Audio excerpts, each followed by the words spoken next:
Imperial Princess Evnes von Albion was so stunningly beautiful that any man would fall for her. Her sapphire-like eyes and rose-colored lips made her look like an angel. She always appeared in flowing dresses and beautiful hairstyles. Today, she was ready to face high society once again. Evnes was a character from the Albion Empire in the novel The Flower of Tragedy. As soon as she entered the hall, a man with a blank expression locked his eyes on her. She gave him a sweet smile, maintaining her poise and grace. No one knew that her soul was trapped inside this novel character's body. She continued walking, not understanding why everyone was making such a fuss. Evnes glanced at them and saw that they were all terrified. She couldn't help but wonder what the previous Evnes was really like. This princess was cold and ruthless, always causing trouble in the Empire's high society. She even threw a tantrum in front of the Emperor over her upcoming marriage. Without permission, she started laying hands on the maids. Furthermore, she constantly accused other women of seducing her man. Her behavior led to her beloved dumping her, after which she trashed the entire room. These things were fun to read about, but now it felt like a ticking time bomb. It had been exactly 2 weeks since she woke up in this body. The first day she opened her eyes and sat up, she nearly went crazy with fear. She couldn't figure out what had happened to her or what was going on with her hair. The girl was certain she had died not long ago.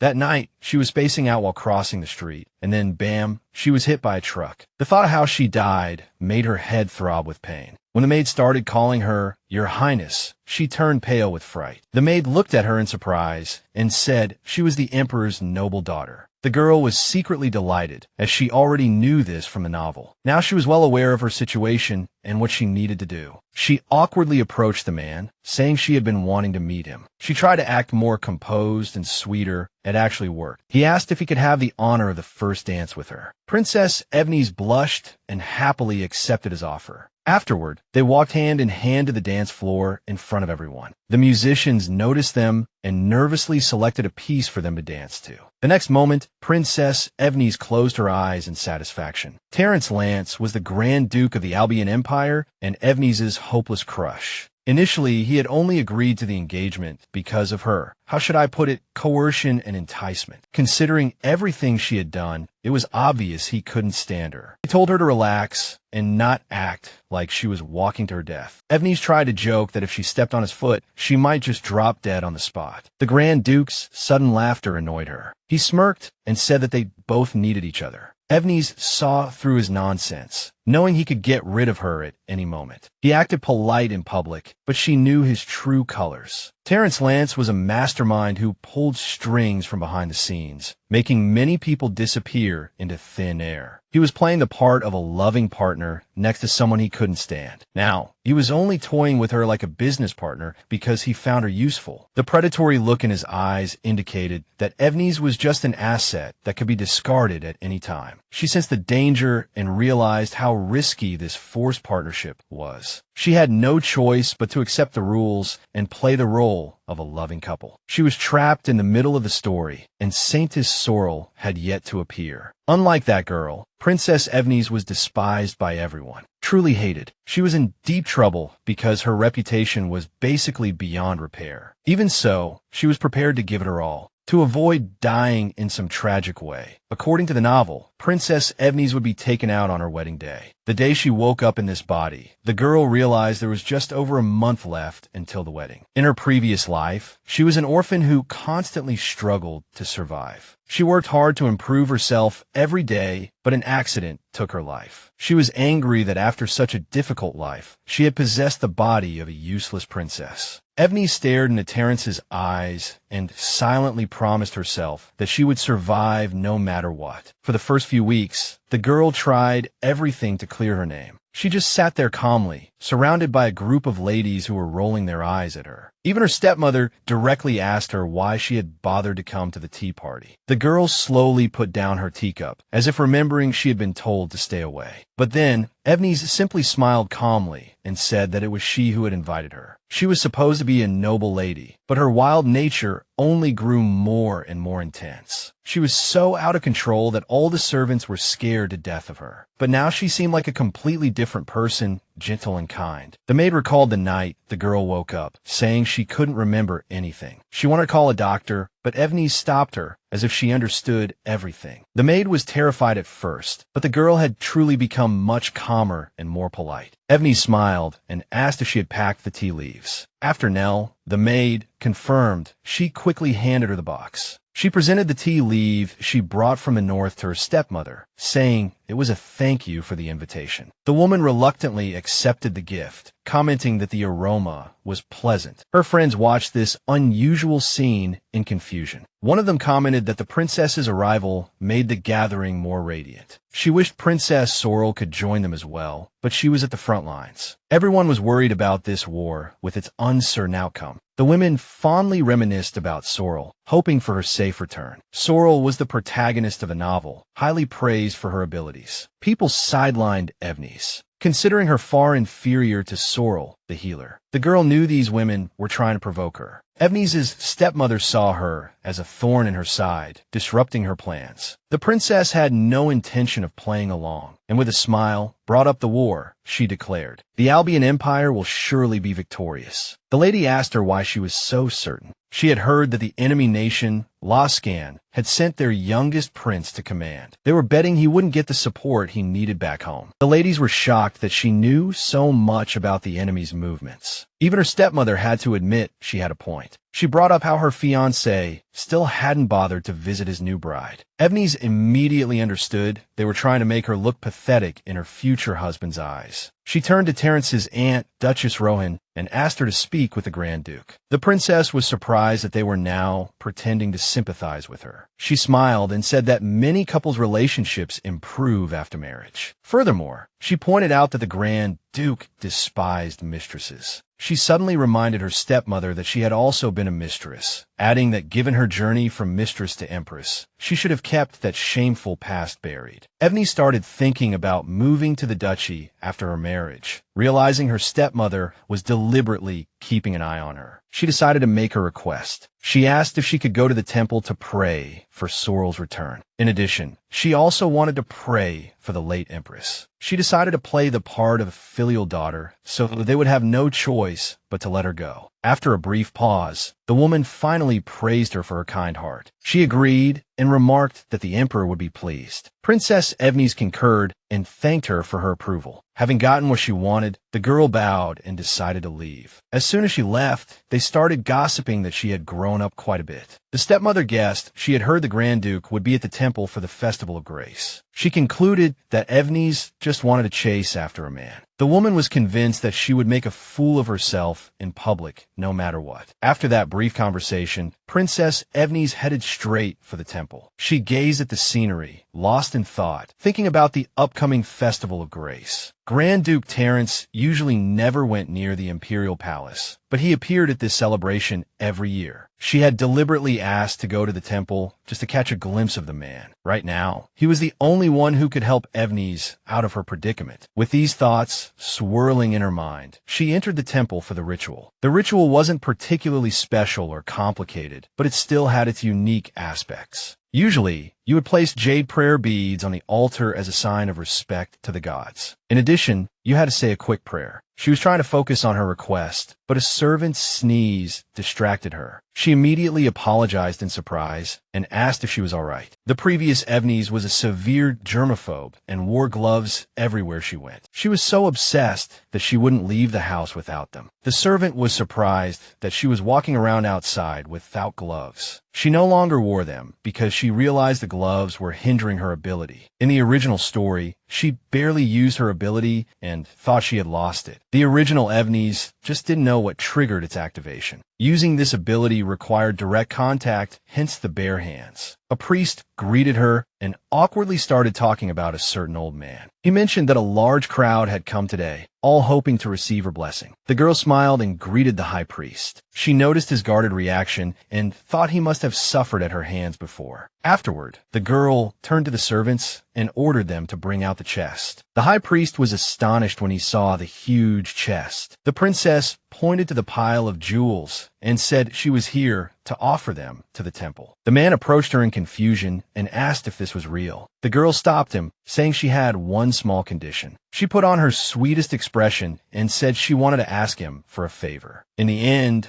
after some persuasion, the girl finally received permission. It turned out the girl needed a bouquet made from the flowers of the divine tree. At first, she was a bit embarrassed to say that this was what she needed. The high priest was clearly taken aback, as picking those flowers was forbidden. Princess Evnes decided to apply a little more pressure by acting extremely disappointed. They had heard about her explosive temper and began to break out in a cold sweat, afraid she would tear down the temple. After some back and forth, they finally compromised and agreed to give her the flowers. The high priest was trembling with anger, but didn't dare refuse her. In the end, the princess's notorious reputation finally came in handy. Now all she had to do was pick a bouquet and then put it back where it belonged. The girl walked forward and was surprised to see a familiar figure among the men. She had seen him hanging around the Grand Duke's nights before. Princess Evnes quickened her pace, excited by this chance encounter. Immediately after, she realized the Grand Duke himself had also noticed her. She froze, confirming in her mind that yes, he really was the most handsome man ever. He was 20 times more handsome than she had imagined. Seeing her flustered state, he coldly suggested they get straight to the point. Evnes felt awkward, but she had no choice but to approach him. She smiled and said she had prepared a flower from the divine tree as a gift. The girl had carefully tucked a short note among the blue petals. She asked if he would be willing to accept her gift. Evnes said she had no other intentions and just wanted to apologize. She knew it was too late, but she still admitted that she had acted like a complete idiot in the past. The girl immediately shut her mouth when he interrupted her in a low voice. He asked if she wanted to apologize for throwing a glass sculpture at the person next to him. He also brought up the time she flew into a rage at his aid. The Grand Duke turned away and told her to keep the flower. He added that he accepted her apology and that they would see each other at the wedding. The girl couldn't just let him walk away, so she shouted for him to stop. When she said it was a princess's command, the man gave her a look of disgust. He made it clear he was unmoved and asked if she was sure she wanted to do this. Evnes was well aware of the situation, but she couldn't back down now. She accused him, saying that leaving before a lady was against etiquette. His gaze sharpened when he realized she was trying to lecture him. He basically told her she was in no position to talk about proper conduct. Evnes apologized again, saying she had no other choice. He froze and fell silent when she pleaded with him to give her a little more of his time. She couldn't help but wonder if he had noticed the change in her. In the end, he agreed to talk, just to figure out why she was being so persistent. He looked at her, waiting for her to respond. She decided to seize the opportunity, saying the flowers weren't just for an apology. Evnes remembered that the late Grand Duchess's death anniversary was in 2 weeks. She immediately brought up that she was her goddaughter. The girl also decided to mention their connection. Before she passed away, she recalled that the woman had always been kind to her and said she loved these flowers. The Grand Duke was surprised she knew her preferences so well. She once again asked him to take the bouquet and requested that he place it on the grave on her behalf. The Grand Duke paused briefly, weighing his feelings and thoughts. After he decided on his answer, Princess Evnes held her breath. He held out his hand and said that since she was so insistent, he would accept. The girl sincerely thanked him for agreeing and handed over the flowers. She asked him to keep them with him and take good care of them. The man was silent, then finally took the blessed bouquet from her hand. Afterward, he gave her a meaningful look before leaving. Princess Evnes closed her eyes tightly, praying in her heart that he would find the note. The girl saw a maid and suggested they return to the palace. All the way to the carriage, she hoped that she would survive and that the Grand Duke wouldn't be framed as a murderer. She was about to get into the carriage, but stopped at the last second. Hearing a familiar voice, Princess Evnes turned around in surprise. The Grand Duke's aunt was smiling, glad that she hadn't left yet. Evnes remembered this was Duchess Rohan, who had been at the tea party. The woman also noticed the princess wasn't wearing gloves. She claimed she had taken off her gloves so as not to damage the flowers. Rohan was surprised they had let her pick the sacred flowers. The princess mentioned she had donated some jewels to the temple, which is why they allowed her to pick a few flowers from the tree. She explained that she intended to place the flowers on the Grand Duchess's grave. Rohan was moved by the kind heart of this unusual Princess Evnes. She thanked her, saying her sister would have been very happy. Originally, the Rohan Duchy was not a major player in the story. The Duchess would occasionally appear with the Grand Duke, but the rest of the family was barely mentioned. Evnes didn't have any close female friends, so Rohan's daughter, Diana, became her maid of honor. Diana had a crush on Evnes' older brother and was happy to be part of the wedding. But in the story, Diana's health took a sharp downturn and she couldn't attend the ceremony. Evnes had heard before that she had been frail and sickly since childhood. She thought that if Diana could get better, perhaps she could be of some help. Despite her doubts, she decided to ask about Diana's condition. Rohan smiled and said Diana was getting better. She mentioned that Diana was busy with wedding preparations and her health hadn't worsened. Just as Evnes was thinking about whether to send some medicine, Rohan offered her a handkerchief. The princess looked at the plain white cloth, completely stunned. Rohan smiled and said it possessed a special warming magic. Evnes was stunned by the woman's kindness, especially after she had been so arrogant before. She could hardly believe this gentle lady was the Grand Duke's aunt. She sincerely thanked her for the gift and took the handkerchief. The moment she touched the fabric, a pleasant sensation washed over her. To her surprise, she found her consciousness shifting elsewhere. The next second,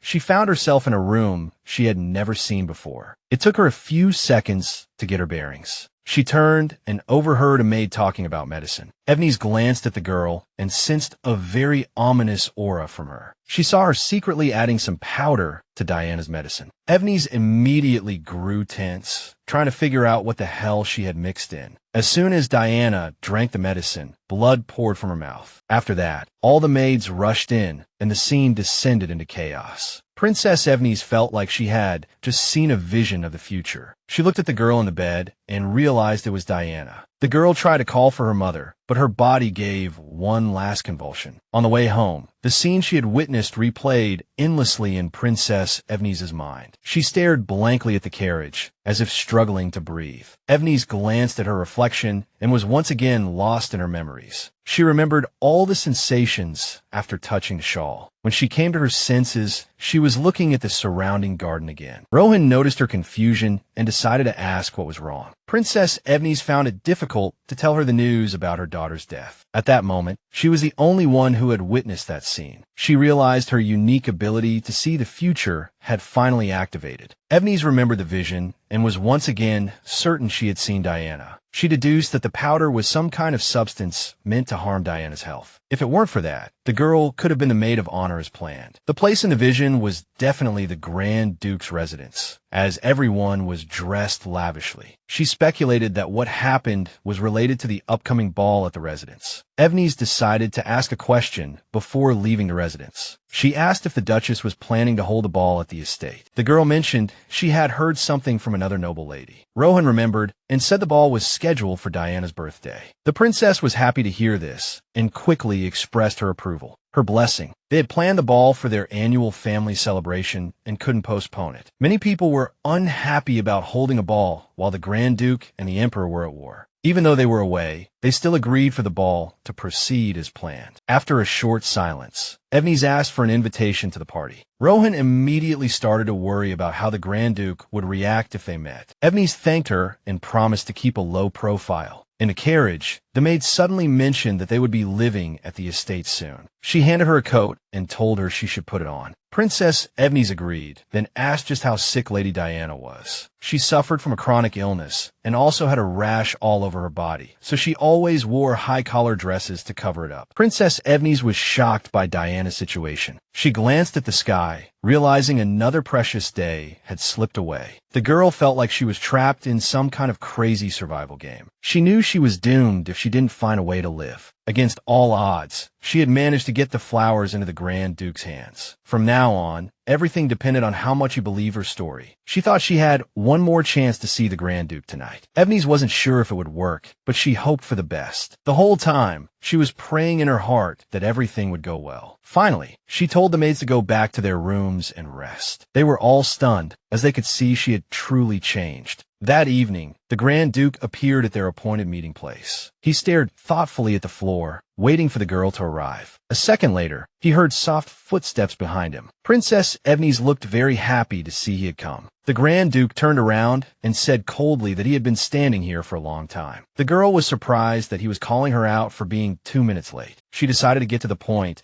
and said she was here to tell him something important. He said he had expected as much after reading the note. It said that a sword was hidden in the scabbard of the statue in the West Garden. He hadn't expected her to know about the lost holy relic. The sword originally belonged to the Grand Duke's family, but it was later stolen and disappeared. She knew where it was because she had read about it in the original story. Terence wondered how she knew this kind of information. He was taken aback when she mocked him by repeating his question. At first, she thought he would be interested in finding the remaining fragments of the sword. She hinted that she knew their exact locations. She used this as a bargaining chip to get him to agree to help her. The princess explained that she would be killed on her wedding day, and he would then be framed for it. These words immediately annoyed the Grand Duke. He already thought she was a nuisance, and now he felt she was just spouting nonsense. The princess was prepared for this reaction and insisted she wasn't lying. She had seen a future where the emperor would use some kind of divine power to eliminate her. The Grand Duke had heard she lost her gift as a child. She claimed the power had returned after their engagement. The girl lied outright, saying she had seen a future involving the holy relic. His question happened to confirm what she already knew. He didn't trust her. She stated frankly that he wouldn't help her unless she proved herself useful. Evnes was sure that if he didn't know about her gift, he would let her die. Then he would clear his name by getting rid of his wife and the emperor. This was exactly why she had to prove her worth to him. She promised she would definitely help him with her special ability. He asked if she had any proof to back up her claims. She said he would notice the first signs in about 5 days. He demanded to know what he would be wearing at their upcoming wedding. The girl closed her eyes and immediately saw a vision of him trying on a new suit. He rejected the butler's suggestion to prepare something else. Terence decided to wear the ceremonial court robe. He stared at her intently, thinking about what he had been considering that morning. The man thought she would evade the question, but she actually mentioned the ceremonial robe. He was surprised at first, but then decided it could just be a coincidence. She hesitated when he asked her to tell him what would happen tonight. The original story didn't mention tonight at all. When she said she couldn't answer, he smugly judged her uncontrollable power. She had no choice but to resort to extreme measures. She agreed to try and asked him to hold out his hand. As soon as the words left her mouth, a flash of disgust crossed his face. In the end, she managed to convince him to extend his hand. The princess focused all her concentration, silently praying this would work. A few seconds later, she felt like she was underwater again. She snapped her eyes open, as if she had dived into another world. The girl was suddenly surprised to find them sitting at a table playing cards. She cheered in her mind, having truly succeeded. She knew she had to return with conclusive evidence as soon as possible, but she was utterly stunned when she focused on one of the men. By the time she came to her senses, the man had noticed the change in her expression and asked what she had seen. The girl told him everything, saying she saw him holding 2 sevens of different suits. The man closed his eyes, appearing to finally believe her. He lowered his hand, saying that was all he needed to hear. The Duke pointed out that he would soon be going to war and had no time for card games. The princess tried to persuade him, saying he couldn't be certain. She practically begged him to believe her and for them to compromise. So he finally gave in and promised that it would be taken care of by tomorrow morning. She thanked him for his compromise and said she had to go. Just as he noticed the door was ajar, he grabbed her arm. The princess was immediately startled and let out a short scream. The man pulled her close, as if to protect her. She wondered what on earth was happening, but he told her to be quiet. Princess Evnes did as she was told, and then she heard footsteps. The next moment, a man named Michael Sheldon, the vice captain of the Albion Empire's Royal Knights, walked into the room. The princess didn't know why he was here, and just then she accidentally stepped on the Duke's boot. A dull, loud thud echoed. He didn't know they were hiding in the alcove and demanded they come out at once. Princess Evnes was terrified and had no idea what to do next. Unexpectedly, the Duke just told her to close her eyes for a moment. She was even more shocked when she saw him draw a sword. She irritably told him to put the sword away, which caught Michael's attention. She noticed he was staring at them and gave an awkward wave. Michael immediately questioned why she was here so late and who the man was. The princess looked uneasily at her companion. She struggled with how to answer. The man was clearly angry, but he still put away his sword. He said Michael should first apologize for interrupting a private meeting. He glared daggers at Sir Sheldon and pulled Evnes closer to him. The man immediately blushed and apologized for something he didn't even understand. Evnes didn't expect this, but she decided to play along. She asked him to keep it a secret and promised in return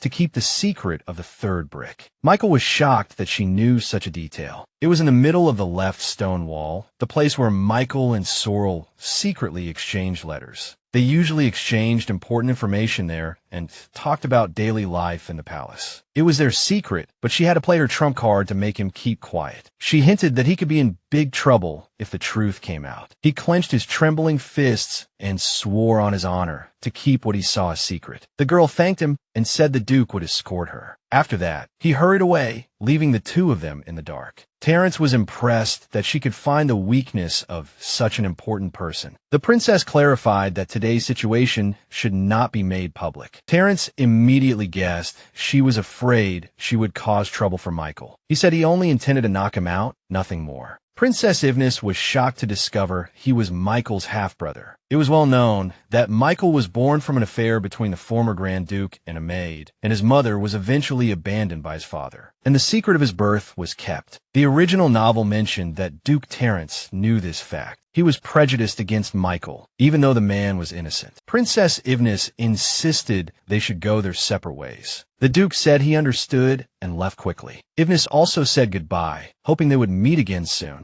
That evening, the Grand Duke returned to his estate. He quickly took off his outer coat and walked into the main hall. Terence was still pondering the princess's prediction. He couldn't help but recall that she absolutely did not look like she was playing tricks to deceive him. He decided to launch an investigation through the Emperor to verify her claims. He walked forward and saw his younger brother playing a card game. His younger brother said he'd been waiting for him so they could play together. The Duke scolded Camion for playing cards when war was imminent. When the boy realized they didn't want him to play, his face fell. He insisted again on playing at least one round. Terence sat down at the table, remembering the cards Evnes had named. He seemed curious to see if her prediction would really come true. The boy grinned and confessed that he was preparing their wedding gift for the princess. Terence mulled over these words in his mind and then picked up his cards. He suddenly realized he hadn't thrown away the flower she gave him. Terence knew he was of no use, but he still didn't want to give up on himself. His younger brother suddenly asked if the princess would like his gift. The man ruffled his hair and said she would surely love it. Meanwhile, their card-playing companion was excited about the new outcome of the game. Terence suggested they call a night and get some sleep. After the game, the knight bowed, and then Terence thanked him for his service. Afterward, the man was alone, holding the cards in his hand. He stared thoughtfully at the two cards, as if confirming the prophecy. He looked at the 2 sevens the girl had predicted and said it was just a coincidence. Since then, 5 days of hard work had passed. One day, Terence was staring out his office window, lost in thought, when he heard a familiar voice behind him. He glanced at the door. The knight said he had investigated the matter of the eclipse, but everyone said there would be no eclipse in the near future. In addition, he said they found nothing suspicious in their investigation. The Emperor had offered payment for agreeing to the marriage and returned the Lenz family's land. If not for that condition, Terence might not have agreed to the marriage. He began to worry about what the princess had said, that the entire marriage was a trap set by the Emperor. He used to dismiss it as a coincidence, but now he was starting to have doubts. He knew that if the eclipse really happened, he would have no choice but to believe. The knight noticed the Duke's gaze and also glanced out the window. He was completely stunned by the sight in the sky. An eclipse was happening right before their eyes, and no one had predicted it. Camion swore that both the Academy and the main temple had confirmed it wasn't supposed to happen. The Duke clenched his fists, realizing that everything the princess had said was true. He ordered his horse to be prepared at once and then strode forward. Terence stated very seriously that he was going to the main temple. Meanwhile, the princess watched the eclipse, knowing all she could do was wait. There were 35 days until the wedding, and she would receive a message before then. She kept sighing heavily, as if exhausted. She told the maid to stop embroidering and take a rest. In addition, She kindly pressed a cookie into her palm. When the girl held her hand, the maid froze, rooted to the spot. She quickly came to her senses and just said that her hands were really soft. The girl thanked the princess for the compliment and then returned to her room. Evnes then realized she wasn't seeing the visions as frequently. A second maid came in and said the high priest had sent her an invitation. The princess looked at her in surprise, as if she couldn't believe what she was hearing. That same day, she decided to go to the temple to see what was going on. The man immediately greeted her with a smile and thanked her for coming. He thanked her again for her generous donation. He confessed that he wanted to talk about how the money from the sale of the jewelry was used. The high priest suggested taking her to a specially prepared location. The princess agreed to go with him, but told Nell to wait for her. She was visibly startled when she saw where he had taken her. Duke Terence himself was standing there, which could only mean one thing. It seemed he had deliberately had the priest send the invitation. This made sense to her, as the high priest wouldn't have invited her for no reason. Still, she decided to find out the reason the Duke had contacted her as soon as possible. He had always found it hard to believe in her ability, but recent events had left him no choice. He asked if there were any lies in what she had said the other night. The girl stood her ground, saying she had not told him any lies. He realized he had dodged a bullet, narrowly escaping a disaster planned by the emperor. The man was shocked that the emperor would resort to such despicable means. He made her a win-win proposal for them to help each other. The princess wondered what exactly he meant. He assured her that he would keep her safe, which undoubtedly made her very happy. She clasped her hands to her chest, beaming, and thanked him from the bottom of her heart. Her reaction made him wonder how long she had been like this. He never thought he would see her be so expressive. He decided to get straight to the point, suggesting they ensure the wedding went smoothly. In addition, he insisted that she move into the ducal mansion. She smiled and promised to file for divorce as soon as his safety was guaranteed. He absolutely did not expect her to bring up divorce so soon. Her statement caught him off guard, and he even had to ask her to repeat it. She confessed that she would rather live alone in some quiet little place. The princess promised that even after the divorce, she could still help him with her ability. He remembered that just a few days ago, she was screaming that she would die if they didn't get married. Evnes was shocked by her fiancé's pettiness and sarcasm. She said sadly that she regretted everything she had done and no longer had feelings for him. It seemed he hadn't expected her to drop this bombshell so easily and so quickly. She said she did once love him, but there were other reasons she insisted on the marriage. Initially, she wanted to help bring about peace between his and her families, but that became a pipe dream. She wanted people to see her as an intermediary abandoned by her own father. The Duke praised her idea and said her wish could have come true if not for the emperor. He asked her if she really wanted a divorce when the time came. His face fell the moment he heard her say yes. He asked if she had any more intelligence about the conspiracy surrounding their wedding. She was surprised and replied that she only knew she would die on her wedding day. Beyond that, Evnes explained that she could only see a very short fragment. She remembered the original storyline and wondered if there were assassination attempts on other days as well. After a brief pause, she dropped a bombshell. The emperor would likely keep trying to get rid of her until the wedding. She said she was too scared at the time and had completely forgotten about it. The Duke was a bit at a loss, not knowing what to do next. He suddenly suggested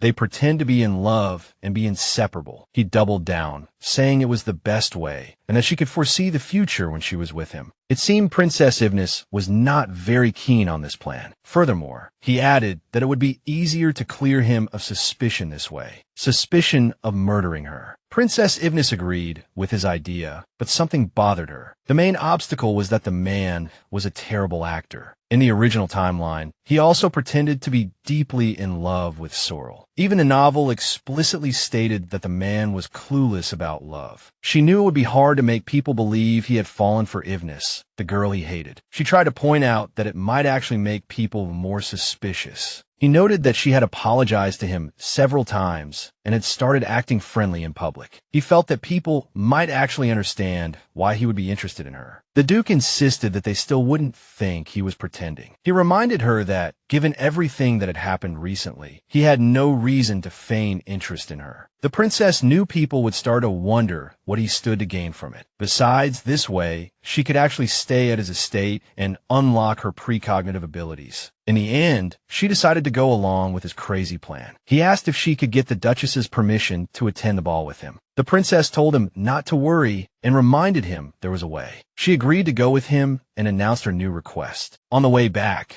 she spent a long time thinking about the upcoming ball. It wasn't until she got home that she realized how exhausted she was from the day. She was glad to have dealt with the tricky business and could finally relax. Nell greeted her and announced that the crown prince had returned to the capital. The princess was not happy that her troublesome brother was back. He didn't even bother to visit his own sister, instead locking himself in his study. Considering everything she had done in the past, she calmly accepted his anger. Despite their bad relationship, she still wanted to see him in person. She politely knocked on his office door and then went inside. Princess Evnes found that her brother didn't even bother to look up at her. The girl was struck by how much they resembled each other. She said she was glad he had returned safely. The man immediately decided to skip the pleasantries and get straight to the point. She gave a slight smile and said she wanted a wedding gift from him. The childish request caught him off guard, and he even put down his pen. She hinted that she wanted to go to the duchess's ball and needed his permission. He sighed, clearly exhausted, and asked if the duke would be there. She admitted he would be, but swore she wasn't going for him. The girl flashed another bright smile and said she wanted to see Miss Diana. She explained that despite being ill, Diana had agreed to be a bridesmaid. Evnes declared she wanted to express her gratitude for that. Furthermore, she said the duchess had personally invited her and would be disappointed if she didn't go. She blinked innocently, implying it was because of the empress. The girl quickly explained that the empress had asked the duke to be a little nicer to her. Her brother looked genuinely surprised that she would say such a thing. He suggested she go directly to the empress for permission instead of asking him. She thought to herself that he wouldn't let her go if he found out certain things. He covered his face when he heard she had actually told their stepmother how much the duke hated mistresses. The man felt she must have been very troubled by what happened. He realized the crown prince's hatred for Evnes might be greater than his own. He asked her what kind of training she had received to become a duchess. The man decided to test her on the borders of the different territories. She answered his questions immediately, showing she knew her stuff. He was stunned by her answers, even though it was just basic knowledge. He clearly didn't know she had spent all her free time buried in books in the library. Her brother remembered her donation to the temple and said she had grown up. After a short conversation, he finally agreed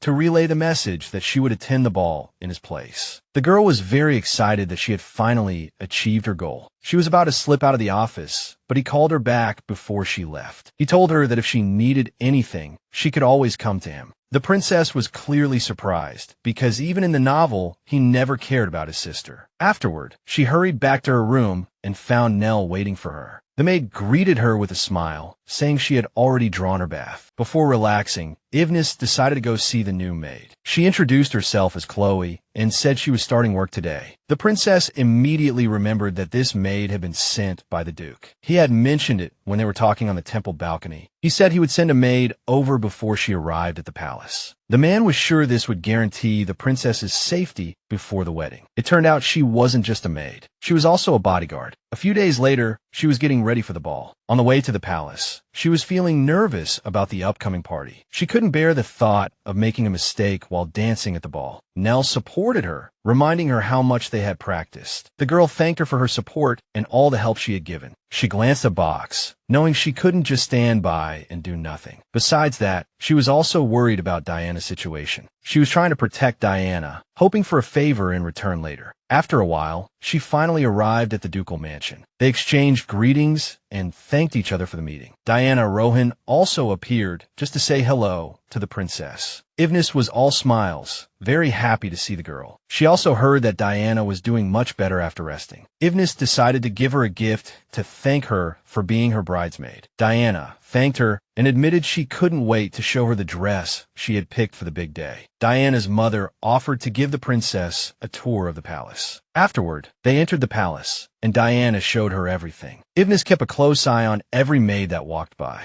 She was hoping to find the one she had seen in her vision. The The princess even considered asking them to gather all the maids. She was desperately trying to figure out how to identify the maid and stop her. She was brought back from her thoughts when Diana led her into the music room. The princess was surprised to see such magnificent instruments. She couldn't help but wonder if there was a room like this in her own palace. Diana sat down at the piano and mentioned that the crown prince had visited before. Apparently, he had come to see her father and paused when he heard the music. Diana blushed, admitting she still couldn't forget that day. Evnes was shocked to find out she had feelings for the crown prince. She immediately remembered that the crown prince didn't even know her name. The girl cursed him in her mind, as he didn't care about Diana at all. She didn't understand what was so great about her brother, who was no Prince Charming. They left the room, and then Diana asked if the crown prince remembered her. Evnes decided to lie to avoid hurting the young girl's feelings. Just then, they were approaching Diana's room. Evnes immediately thought about how she could track the person who would sneak into the room. In addition, she decided to find out exactly when she took her medicine. She said she didn't want her to forget because she had a guest. Evnes thus found out that she always took her medicine before bed. Diana nodded, looking thoughtfully at the box. She confessed that she was frustrated about missing the ball. Diana couldn't go before because of a rash, which could be seen under her dress. The princess decided to change the subject and asked about the dress. Diana suggested they go to her room to see the dress she had prepared. She was happy to hear compliments about her room. The princess smiled as she looked at the dress she had prepared. When she saw the plain dress, she was quite surprised. The girl immediately guessed that the duchess had probably suggested she choose it. A bridesmaid shouldn't outshine the bride, but this was too plain. She suggested adding some decorations and lace to it. Evnes told her not to worry about her and to pick whatever she liked. They had just started talking about jewelry when the princess suggested opening a gift box. Diana was stunned by the beautiful and delicate necklace before her. She sincerely thanked her for such a precious gift. The princess just smiled, but inwardly she was pained by how much Diana wanted to go to the ball. She saw the sadness on Diana's face and couldn't just stand by.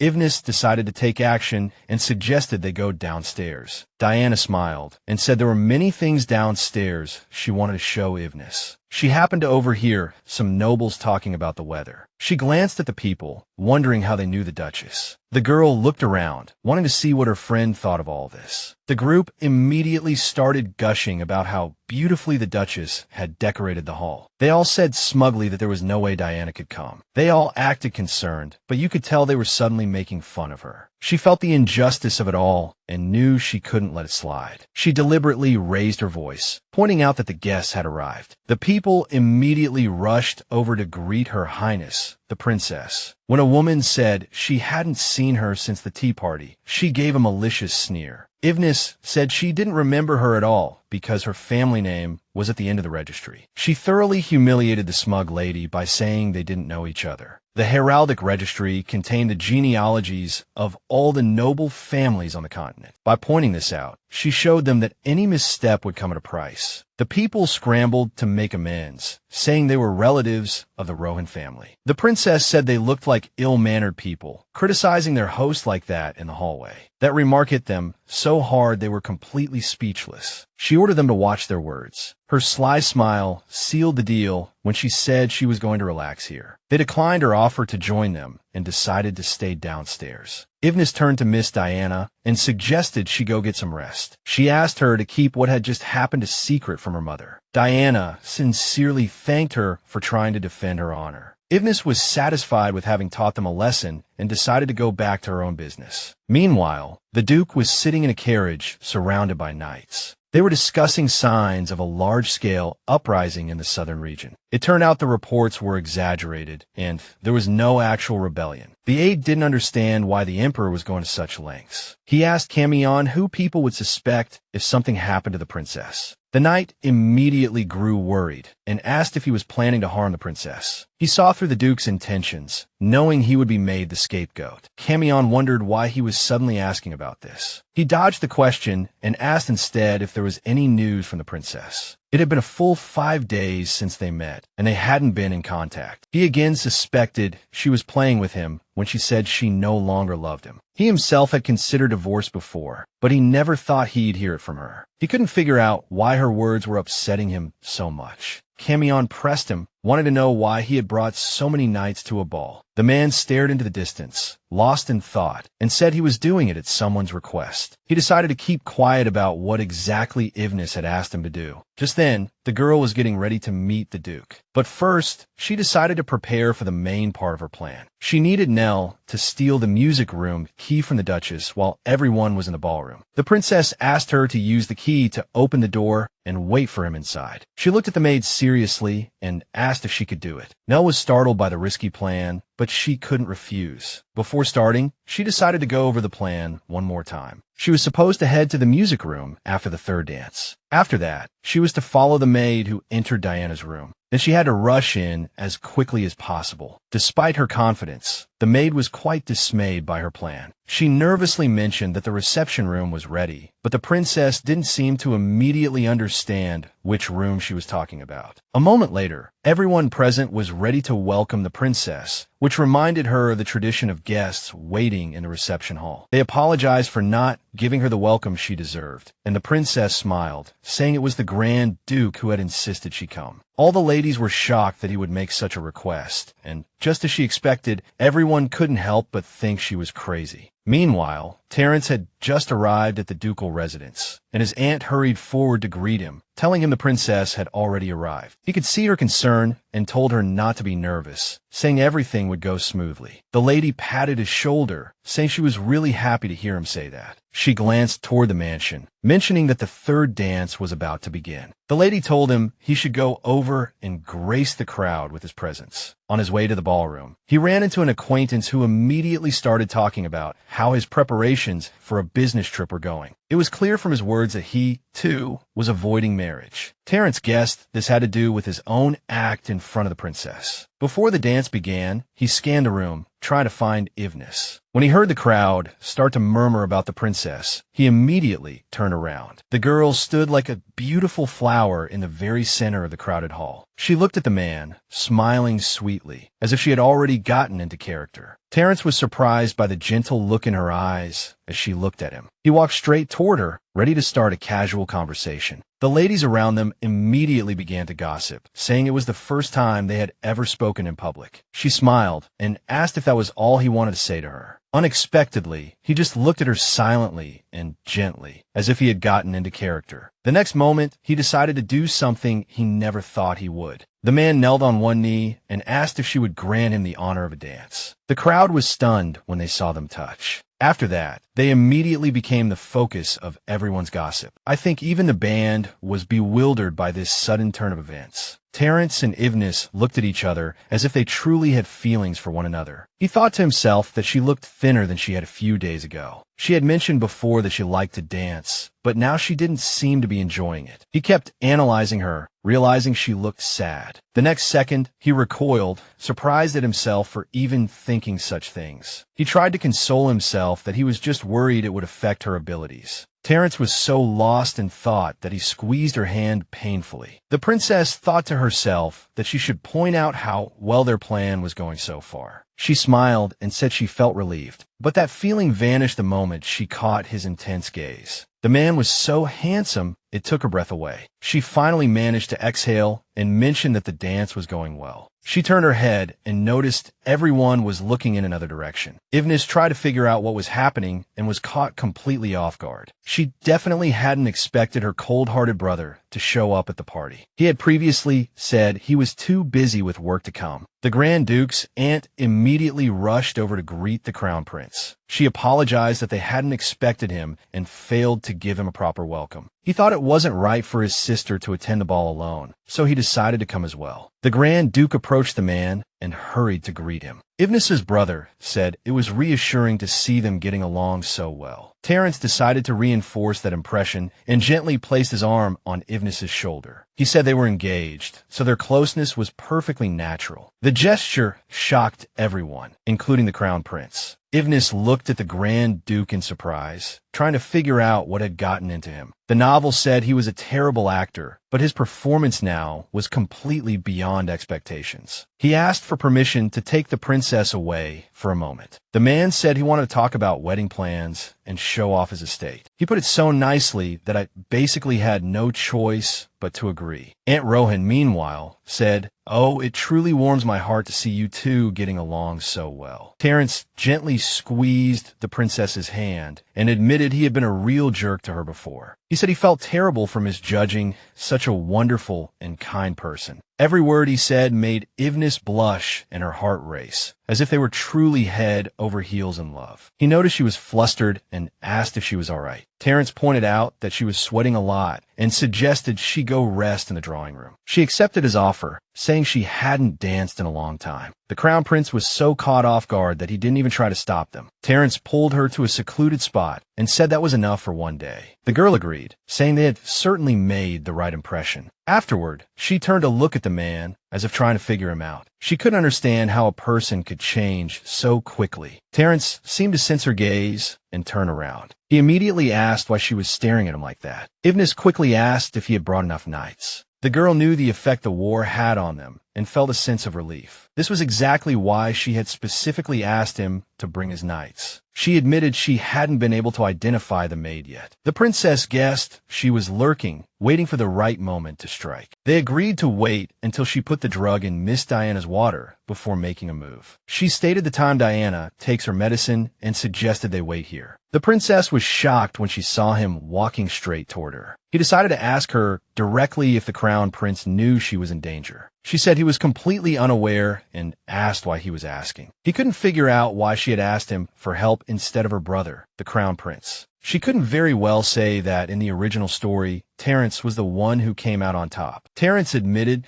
that he didn't even trust the crown prince to protect her. The princess knew herself that he had neither the ability nor the will to keep her safe. The original story said the crown prince didn't mourn his sister's death. She sighed, realizing she couldn't even rely on her family in this life. In her other world, her entire family had passed away when she was still a child. She was passed around among relatives for a long time before they finally left her at an orphanage. The girl shivered, wondering what it would be like to have a family that truly cared for her. She was so lost in thought she didn't even notice Terence standing there. He casually mentioned that her dress wasn't quite suitable for the weather. The princess smiled, said she suddenly felt much warmer, and thanked him. To her surprise, he told her to call him Terence, instead of Your Grace. Seeing her shocked expression, he said it would be strange if they were too formal with each other. Evnes agreed with him and said his name. She looked at his handsome face and noticed he was lost in thought. It seemed even Mia wasn't quite sure how to interpret his complex emotions. Hearing footsteps in the distance, she immediately perked up. She glanced at Terence, as if to confirm he had heard them too. They hid in the doorway and watched the maid enter the room. When the princess heard her delivering the medicine, she knew the time had come. She immediately burst into Diana's room, telling her not to drink it. Evnes arrived just in time, as Diana was about to take a sip. She must have been completely surprised to see the princess so late. Seeing the princess with her brother, she wondered what on earth was going on. Evnes pointed at the maid and directly accused her of poisoning the drink. The woman immediately began to protest, saying it was a terrible accusation. The princess was furious that she was trying to play dumb. Just then, the summoned knights burst into the room. The girl demanded they check the maid's sleeves. They looked at the Duke, as if waiting for his command. The man just calmly told them to do as they were told. They immediately grabbed the maid, basically immobilizing her. The knight pulled the incriminating vial from her sleeve and presented it to the Duke. The man snatched it, uncorked it, and looked thoughtful. He was completely stunned when he smelled an unusually familiar scent. He demanded they bring his aunt over at once, telling her Diana had been attacked. The princess rushed to the Duke and asked what kind of medicine it was. He clutched the vial to his chest, as if he couldn't believe what he was about to say himself. Finally, he said it was just a fever reducer. Nothing to worry about. The princess, surprised, pressed him again, as if in disbelief. It was indeed made of common herbs, but they were severely damaging Diana's health. It turned out they were trying to worsen her condition this way. They had chosen an extremely vicious method to slowly destroy the girl's body. Terence's aunt rushed to her daughter's side, asking if she was all right. The lady immediately turned to her nephew, wanting to know what on earth had happened. He explained that the maid had mixed some fever-reducing medicine into Diana's drink. The lady was stunned, as that kind of thing was strictly forbidden on their estate. She glared at the maid, demanding to know who had ordered her to do it. The maid's mouth fell open in terror, as she struggled to get a word out. She collapsed to the floor, saying that Baron Marcel had threatened her, that if she didn't comply, he would, let's just say, he would take her life. The princess immediately tried to recall who this Baron Marcel was. Diana replied sadly that he was a relative they had met that evening. Evnes was shocked that the smiling man could do such a thing. The girl's mother stated bluntly that if Diana died, he would inherit the duchy. It sounded like he had heard Diana's condition was improving and wanted to make things worse. Madame Rohan ordered the maid to be locked in the cellar and the Baron to be confined to the prayer room. The maid begged for mercy, but she was about to face immense suffering. The Grand Duke's aunt thanked the princess for her help amidst the chaos. Terence decided to ask if she had been checking all the food Diana ate. She said they always checked everything for poison, but had never found anything suspicious. The Duke told her not to blame herself and reminded her he would be right back. He showed his aunt a crystal from Arcania, discovered in the Martel mines in the far north. He gave it to her so they could detect any unwanted additives in food or drink. The man said it was a token of his gratitude for being invited to the ball. The lady turned to her daughter and told her to thank him.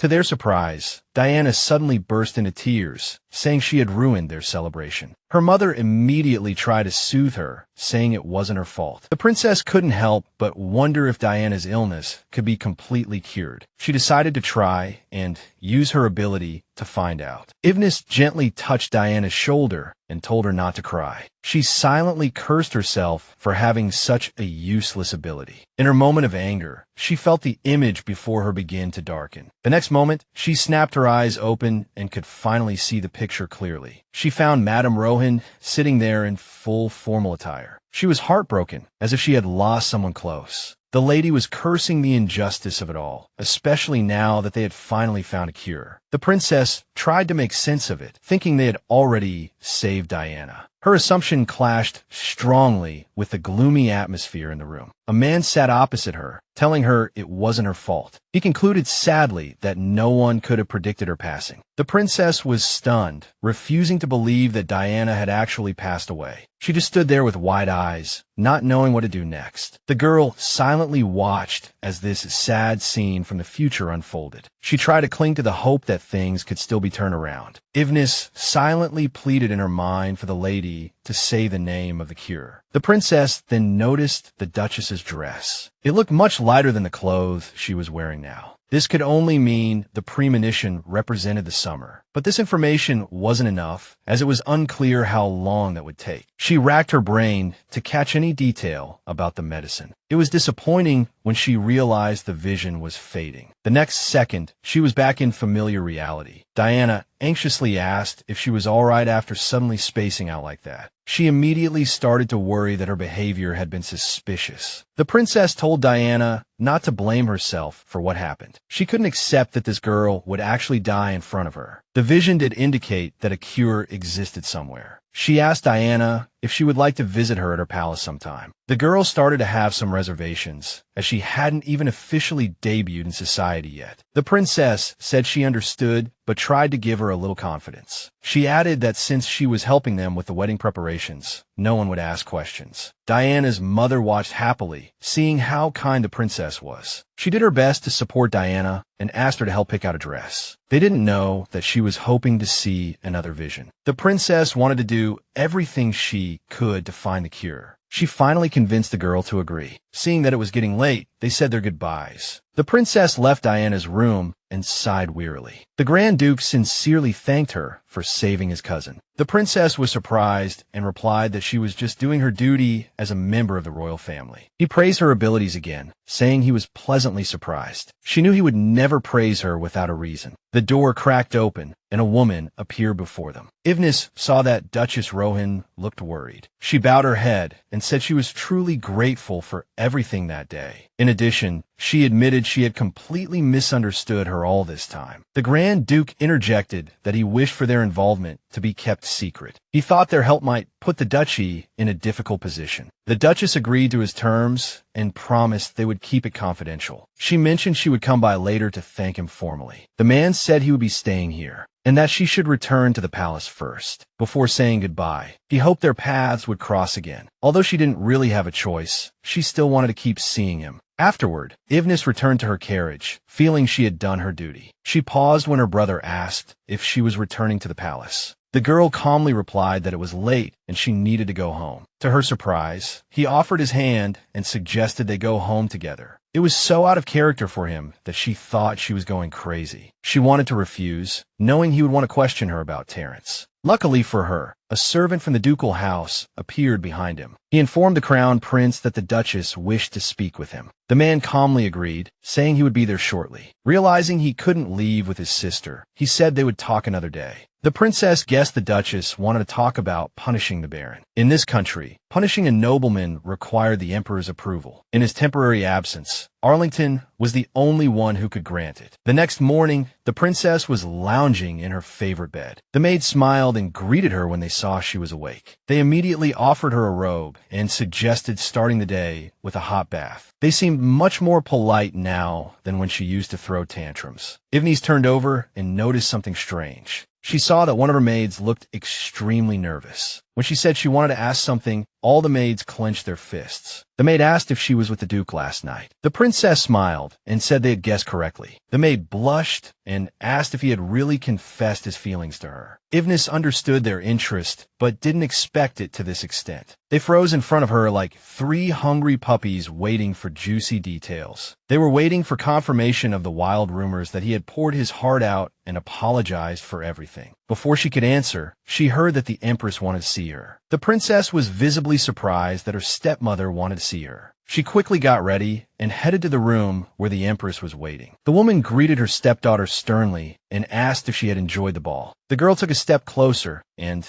said she had enjoyed it very much. Her stepmother put down her cup and said she had already heard what happened. She asked if it was true that she had practically begged the Duke to be her dance partner. The princess was shocked and demanded to know who had told her that. She insisted that he was the one who had publicly asked her to dance last night. This seemed so incredible to her that she simply couldn't comprehend it. Seeing her reaction, the princess said there was nothing strange about dancing with your fiancé. The empress sipped her tea, recalling that they had recently run into each other at the temple. The princess explained that she hadn't intended to do anything, just to hand him a bouquet of flowers. The woman sneered, guessing he only accepted because she mentioned his mother's name. She racked her brain, trying to figure out why he was being so nice. The empress asked if she had considered just staying in the palace. She added that her period of confinement wasn't completely over yet. The woman grimaced, saying no one knew how much more trouble she would cause for the Duke. The princess frowned, finally understanding her intentions. Her stepmother was afraid the emperor would be angry with her for not keeping her daughter confined to the palace. Even so, Evnes didn't back down and decided to see it through. The woman insisted again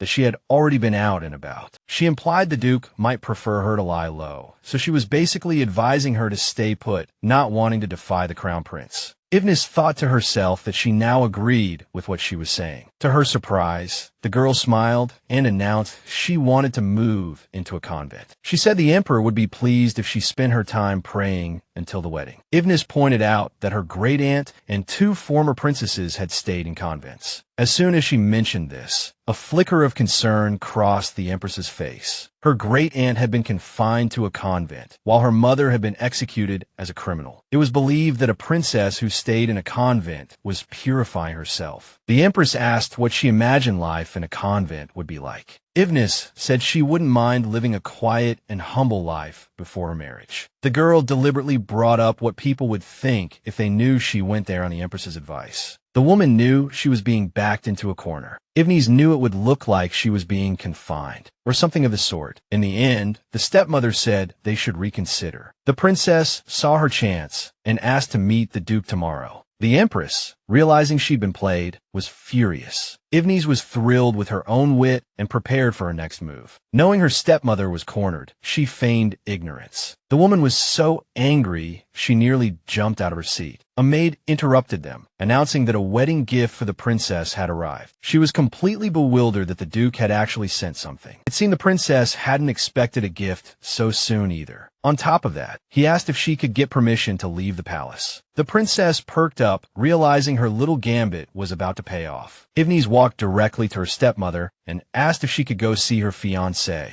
The empress gritted her teeth, trying to remain calm. She finally relented, saying she could go see the duke. The princess thanked her happily, thinking she had won this round. She said her goodbyes, already expecting her stepmother to tattle to her father. The girl suspected nothing major would happen in just one day. As soon as she stepped out of the palace, a maid rushed up to her. Panting, she told Evnes to follow her. She kept urging the princess on, wanting to get them upstairs as quickly as possible. Afterward, she led the girl to a window and told her to look down. The princess still didn't understand what was happening, but she looked down anyway. To her astonishment, the entire garden was covered in flowers. It turned out the flowers were a gift from the Duke, sent all the way from his estate. His gift was in keeping with Albion's wedding traditions. There were so many flowers, it was almost excessive. A second maid smiled gently and said they were all Rostan flowers. In the Empire, those vibrant flowers were considered a symbol of love. The princess immediately realized this type of flower probably only existed in this world. Nell began to wonder where to store the flowers so they wouldn't freeze. Evnes suggested decorating the palace with them and making some beautiful dried flower sachets. In addition, she suggested brewing them into tea. The Duke had sent not only flowers, but also a huge pile of jewelry. The princess immediately began to worry if she could really accept all this. She suspected he might ask for it all back after the divorce. But in the end, she accepted the gifts and gave instructions on what to do with them. Afterward, the maids began to work according to her orders. Every single item sent by the Duke looked incredibly luxurious and expensive. As she went through the boxes, she wondered just how much all of this was worth. Evnes thoughtfully opened them one by one until she stumbled upon something interesting. In her hand was a necklace with a stone that looked like some kind of holy relic from history. In the original story, Sorrel accidentally discovered it on a battlefield and learned that it sealed a legendary beast. The moment she reached for the crystal, she awakened the divine beast, which was how the whole thing triggered a worldwide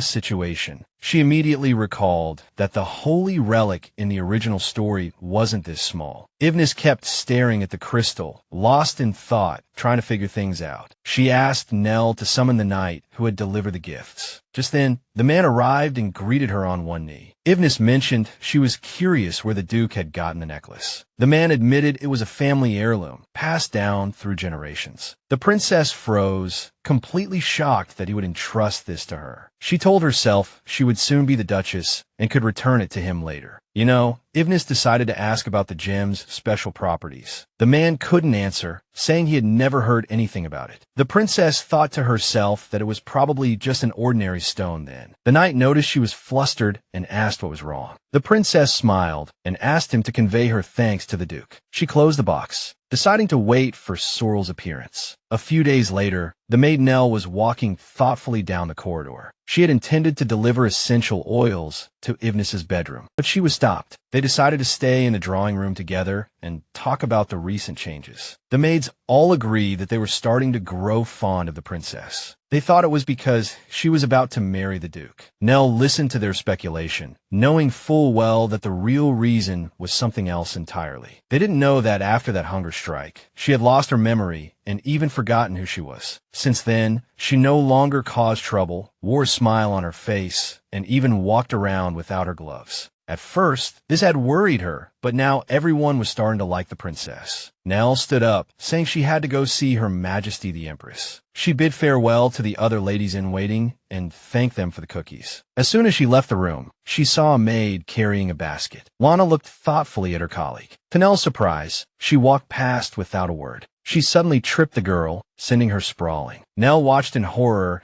as the essential oils spilled all over the floor. Lana coldly told her she should be more careful, as the oil was expensive. Nell tried to make sense of the situation, saying that Lana had tripped her on purpose. The girl smirked and told her to produce any proof. She said she didn't understand why the princess would keep someone like her around. Lana said she could perform the duties better and walked away. What she didn't know was that Evnes was watching the whole thing from the side. Lana thought she could get away with it. Nell was completely surprised to see Her Highness the Princess. She hurried over to her lady-in-waiting to see if she was all right. She turned to Chloe and asked if she had seen Lana trip someone. The princess confronted Lana, asking what excuse she was planning to make. The girl panicked and fell to her knees. begging for forgiveness. The princess sighed wearily and said she needed to apologize to the victim. Lana broke down in tears, begging for forgiveness and saying it was because of jealousy. Nell felt a pang of sympathy and told her never to do something like that again. The princess looked at the maid, knowing her premonition had been completely accurate. She had previously accidentally touched Nell and saw a vision of her falling and breaking a bottle of oil. After confirming she was all right, Evnes decided to go see the head maid. She told the maid to go explain what happened and request a punishment. Evnes thought they would probably just dock her pay or give her some errands. She told Nell to meet her after she had cleaned up. The princess returned to her room and decided to prepare for her meeting with the Duke. Nell smiled and offered to help her change at once. Just as the lady-in-waiting approached, she happened to glance at her hand. She noticed a small cut on the lady-in-waiting's finger. The girl smiled, thinking she must have cut it when she fell. The princess didn't want her to have a scar and asked Chloe to fetch some ointment. Nell tried to refuse, saying the wound wasn't serious. Evnes applied the ointment to her hand and told her not to touch water for a while. She practically ordered the girl to take a day off and relax. Nell was ecstatic to be cared for like this. Shortly after, the princess set off to meet the Duke. After a while, she finally arrived at the designated meeting place. She was surprised to find that he had invited her to a tea garden. Evnes was immediately stunned. The beauty of the place took her breath away. In addition to being gorgeous, the garden was very warm due to some kind of magic. She gently touched a leaf, then turned toward the sound of the Duke's voice. He calmly and composedly asked if she liked the place. The girl sat down at the table and said she really liked the lovely and elegant place. The Duke then asked if she wanted it as a gift. This was so unexpected that she widened her eyes in surprise. He said the garden was his, but he already had 3 similar ones. Then he said bluntly that if she liked it, he was willing to give it to her. The princess tried to refuse, saying she had no idea how to manage such a place. Besides, he had already given her a ton of things anyway. The mention of gifts reminded her of the necklace. The princess decided to get to the bottom of this family heirloom. She touched the piece of jewelry and asked if it was related to the sacred beast. His expression completely gave away that he had no idea what she was talking about. When she realized he was clueless, she immediately felt disappointed. The girl's attention was drawn by the voices of unfamiliar men. She sized up the 3 men, wondering what their relationship was to the Duke. One of them said frankly that he was surprised to see them together. The princess started to panic, knowing they needed to act intimate. The Duke seemed to read her mind, touching her hand and saying he wanted to show her around the garden. The princess naively agreed, though she felt a burning sensation from his touch. The other men immediately backed away, not wanting to disturb the couple. The girl pulled her hand back and praised Terence for staying calm. For a moment, she didn't understand why he was looking at her so intently. He wanted to know more about how her precognitive abilities worked. She explained that sometimes direct contact was all it took. After explaining, the girl smiled and said they could hold hands a little longer. She definitely didn't expect the Duke to take her joke seriously. He decided to play along, saying that since she suggested it, they should give it a try. The princess immediately blushed, trying to figure out what he really meant. She met his intense gaze, unable to tell if he was teasing her or not. The man met her gaze and asked if she saw anything. The princess gave an awkward laugh, pulled her hand away, and said she saw nothing. He figured it was just because his recent days had been too boring. Evnes decided to praise his incredible acting skills. She guessed that in the original story, he was the villain because he had feelings for Sorrel. After a brief pause, the Duke turned to her, about to say something. To her surprise, he bluntly told her that her acting was terrible. She definitely didn't expect to hear such a comment from him. The princess felt a mix of inner frustration and direct anger welling up inside her. She couldn't help but recall Sorrel's comment about her poor acting. She was angry at herself for still thinking about lines from the original story. His calling her out like that to her face clearly stung. Evnes soothed her ego with his own poor performance in the novel and tried to recall what he said in that chapter. He said he had never pretended to be truly in love with someone before. After a long, awkward silence, the princess said she was sorry her performance wasn't up to par. She smiled shyly, admitting she had never really acted head over heels for anyone. The Duke took a sip of tea, guessing that her childhood was similar to his. Seeing his sad expression, the princess's heart stirred. Rumor had it that the Duke's father was a total playboy, and his mother had died young. Considering his chaotic past, she couldn't help but feel the remark had hit too close to home. Evnes started to get more flustered, worried she had said the wrong thing. She felt it was best to change the subject quickly and asked if they were going anywhere else next. He said he wanted to take her to the estate, but the private residence wasn't quite ready yet. The Duke added that she would be able to see the newly decorated rooms. A few days later, she happily accepted his offer to visit soon. Evnes was suddenly reminded of his younger brother, who also lived at the estate. She decided to ask if she could meet him when she visited. The man calmly replied that they would get to know each other later. The girl was surprised, as she had expected him to snap at her. The Duke asked why she reacted that way, since they were supposed to meet anyway. Besides, Lotte had been wanting to meet the princess for a while. The girl's spirits lifted, and she said she should prepare a gift. She felt a gift was the best way to win over a child. Evnes clasped her hands together and pleadingly asked if he would be willing to go with her. He was taken aback at first, but quickly composed himself and agreed. Meanwhile, the empress had just received a letter from her husband. From the look on her face, it was clear she was unhappy with the letter's contents. It requested a halt to the princess's wedding. Neither she nor his aide understood the reason for this sudden decision. She used to think it would be better for everyone if Evnes married sooner, rather than later. She felt it had something to do with their,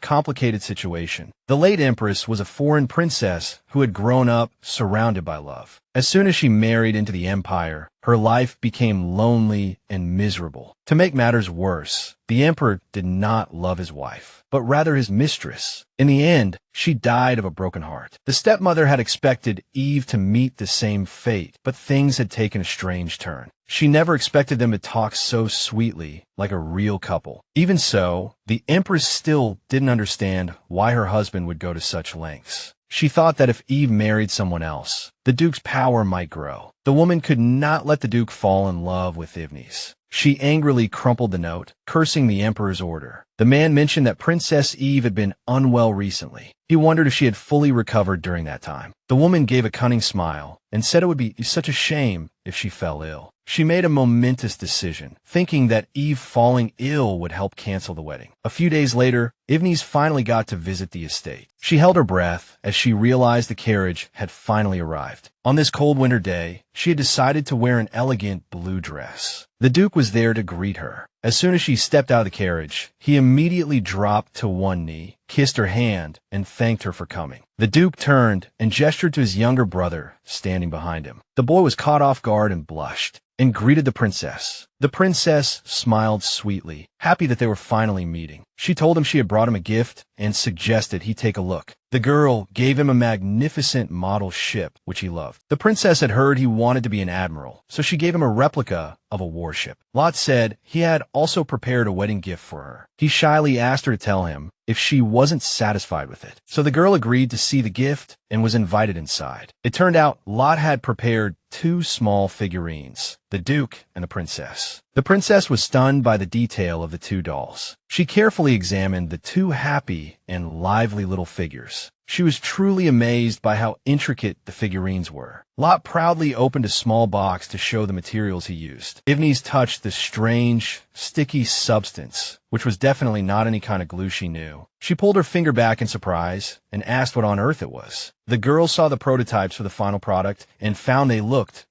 not very flattering. It turned out that before making the figurines, he had asked the knights what she looked like. They always said she looked mean and reminded them of a monster. Furthermore, they said her hair stuck out everywhere like snakes. The girl looked away awkwardly, feeling guilty that they had that opinion of her. As it turned out, his final figurine was based on Terence's description. She was surprised that the Duke had described her so beautifully. Seeing Lotte's hesitation, she said she really loved the gift. He beamed and promised to finish the figurines for her before the wedding. The boy was sure she would like the room they had prepared for her. She said goodbye to Lotte, saying she would look forward to his gift. She was happy to note that his attitude toward her was much better than she had expected. The princess couldn't help but wonder how the Duke had praised her so highly. The next moment, she was stunned by the size of her room. She had never imagined they would prepare such a luxurious room for her. A maid told her to let her know if anything was not to her liking. The room was even bigger than her room at the imperial palace. She happily expressed that she loved everything about it. The girl asked a maid if the Grand Duke was in the North Garden. He was standing by the family cemetery, lost in memories of his childhood. One night, he woke up and saw his father walk into another room. That very night, he learned that something had happened to his mother. A few days later, he was at his mother's funeral. Terence watched the ceremony, lost in thought, as if he couldn't even cry. He looked up at the woman holding his hand and saw pure hatred in her eyes. Today, he had come to offer a bouquet of flowers for her grave. He saw the smiling princess and asked if she had seen her room yet. The girl glanced at him and said her room was wonderful. She took a few steps forward and noticed the bouquet on the former duchess's grave. The princess clearly hadn't expected him to keep the flowers she had given him. She remembered that yesterday was the anniversary of the Grand Duchess's death. The Duke just stared straight ahead. Without saying a word, he decided to change the subject, saying he wouldn't have to go south after all. It turned out the emperor had been a bit hasty about the whole rebellion incident. He was sure it was a trap and decided to cancel the deployment immediately. The Duke closed his eyes and said he had just received some new intelligence. He found out that Sir Geron had met secretly with the empress, which meant she might have received news from the emperor himself. After such a long day, the princess finally returned to her palace. As the ladies-in-waiting brushed her hair, she gazed thoughtfully at her reflection in the mirror. She couldn't stop thinking about the message from the emperor. The Duke had told her not to worry, saying that no amount of gossip could hurt her. She agreed with that, thinking it would be difficult to pin any crime on the Duke. Even so, she suspected the emperor wouldn't give up on the idea of taking them all down. She sighed wearily, knowing she had to find out the truth before it was too late. The princess turned in surprise when she felt a comb touch her hair. To her surprise, it was that maid who was combing her hair. Evnes realized she had been pardoned, told her to hand over the comb, and then get out. The moment she touched the maid's hand, she saw another premonition. She stared thoughtfully at the strange place, which looked like a warehouse or something. She overheard some ladies-in-waiting talking about adding something to something else. The girl saw Lana reporting to the head maid that the mission was a success. Her first thought was that Lana was planning to frame Nell again. The maid suddenly claimed that the princess started screaming from a headache after an indulgence. They were talking about a concentrated potion made from specific leaves. The headmaid said she got it from the empress herself. The princess turned pale, realizing her stepmother was poisoning her. Just as she began to process it, she was snapped back to reality. She remained calm and just said she was feeling a little tired. Afterward, she ordered Lana to leave her room.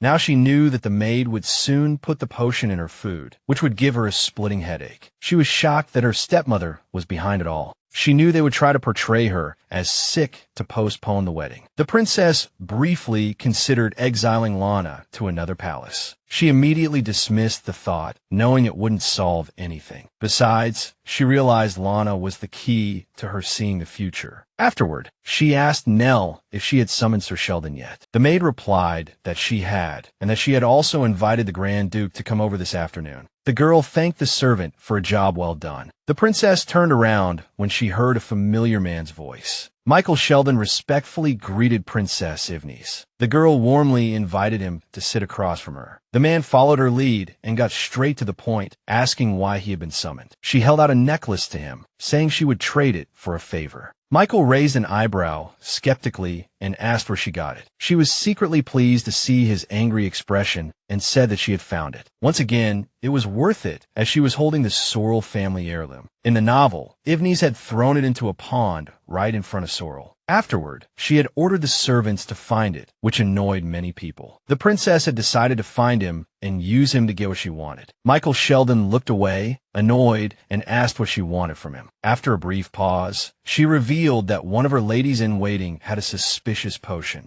The man just stared at the princess, as if trying to figure out what she was getting at. Evnes stated bluntly that someone was trying to poison her before the wedding. She knew who was behind it, but was worried about tipping her hand without solid proof. Eve asked him to have his knights ready for her, for whenever she might need them. The man agreed without hesitation, saying he would help her. The princess told him not to investigate the matter openly, so as not to stir up a hornet's nest. She insisted that he keep a low profile until she gave the order. The man calmly promised that he would follow her orders to the letter. The next second, the princess turned and saw a new arrival. Duke Terence was standing there, holding a beautiful bouquet of flowers. She couldn't figure out why he had shown up early. Evnes tried to act composed, simply pointing out that he had arrived earlier than scheduled. He said he couldn't bear to make her wait, then glanced at Michael. The moment their eyes met, the knight decided it was time to leave. He hurried past Terence, feeling his heavy glare on the way. The man coldly commented that she had another appointment before him. The princess replied that she needed to consult both him and Sheldon about something. Then she asked if he had any more ornate crystals. She asked to borrow one of the stones for something important. To her surprise, he proposed a trade in exchange for the crystal. The princess held her breath when she saw the dangerous look in his eyes. He suddenly leaned in close and demanded that she tell him Michael Sheldon's weakness. The man was alluding to the whole affair, where she promised to keep the secret of the red bricks. The princess couldn't reveal Michael and Sorrel's weakness. She didn't want him to interfere and mess up the original story's plot. In the end, she decided to refuse the man's help. The man was so disappointed and annoyed that he actually frowned. The princess grew nervous, not understanding why he looked so serious in the original story. Terence had never tried to use that weakness to take him down. She tried to explain that the information wasn't that important. The girl clutched her chest and said she wasn't keeping the secret because she had feelings for Michael. The Duke repeated her words thoughtfully, then asked why she needed the crystal. She waited for him to sit at the table before telling him about the Emperor's plan. Evnes explained her premonition and the dangerous potion to him in detail. She said she planned to turn the tables by pretending to be sick. That way, she hoped to lure Lana and her accomplices into a trap. She was sure they would meet in the warehouse if she fell ill. The girl wanted to pretend to fall into their trap while setting one of her own. The Duke smiled and said he would send the crystal via her lady-in-waiting. He told her to take care of herself and reminded her of her promise regarding her ability. The girl promised everything would be fine and returned to her room. She thoughtfully examined the ornate crystal bracelet on her wrist. She was captivated by the crystal's power, which made her want more. She was pulled from her admiration of the bracelet when she heard a voice. The girl looked up to find Lady Diana standing before her. The guest sincerely thanked her for her concern and said she was feeling much better. Eve told her that she had been practicing her embroidery lately. She touched a part of the embroidery with her finger, saying she just couldn't get it right. Diana smiled and offered to teach her a simpler way to embroider. The princess happily agreed and began Diana's lesson. In just a few minutes, Evnes had embroidered a beautiful pattern on the fabric. The girl looked at the fabric, wondering if everyone in her family had a knack for crafts. She couldn't help but imagine Terence trying to embroider. Diana decided to lighten the mood and asked if she had thought about her wedding dress. The princess explained that she had been asked to draw a design sketch for the wedding dress. Diana cheerfully offered to help her design it. The princess was on board with her idea and began to bring her vision to life on paper. The next moment, she presented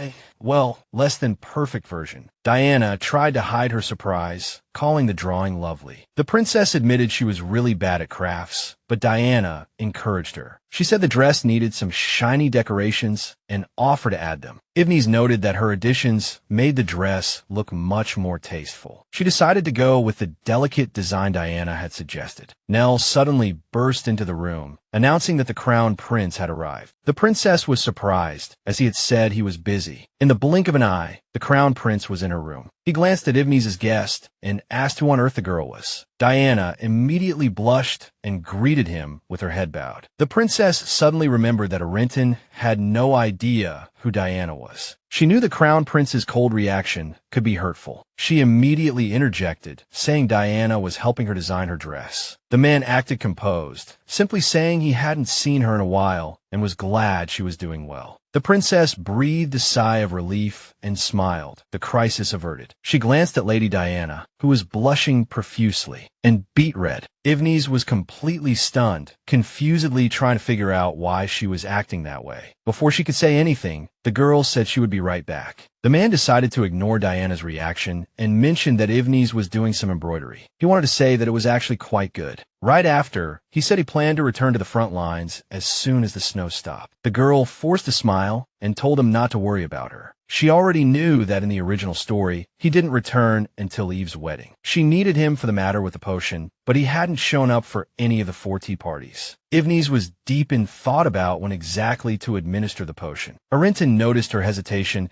and asked if something was bothering her. He He guessed it might have something to do with the Grand Duke. The girl immediately thought that this was the real reason he had come. He said that guy was trouble, even if she had a good impression of him. She tried to argue, but he just told her to come to him if she needed help. The princess was stunned because in the original story, he hated her guts. He apologized for showing up unannounced and then left to attend to his duties. Arenton slowly walked out of the room, giving a final nod to Lady Diana. As soon as he was gone, Diana let out a weary sigh. The girl confessed that she was embarrassed to be seen like that. That comment made the princess realize her friend's sense of self-worth was much lower than she thought. Evnes told her she was already wonderful and suggested they finish the dress. She stared at her friend, trying to figure out why she liked Arenton so much. They ended up working on the dress until evening. As soon as Evnes was alone, Lana decided to bring her some tea. She saw the girl at the door and told her to come in. The princess noticed that her hands were shaking badly. She immediately guessed that Lana would try to drug her today. The girl decided to send the maid away and asked her to prepare a bath. As soon as the maid left the room, she began her routine inspection. She took the jeweled bracelet off her wrist. After that, she removed a bead and dropped it into a glass of drink. When she found that it did contain drugs, she smiled. It was time to start her plan. A few days later, Lana began to hear new rumors from the maids. They were talking about how the princess had been suffering from a headache for several days straight. Lana listened to them gossip about the princess's condition, knowing it was time for her to make a move. She snapped at the maids, telling them to stop gossiping and get back to work. The princess's delay in calling a doctor angered Lana. Since the appointed time was approaching, she decided to go and find out for herself. Lana found her superior and reported the princess's suffering to her. The woman repeated the line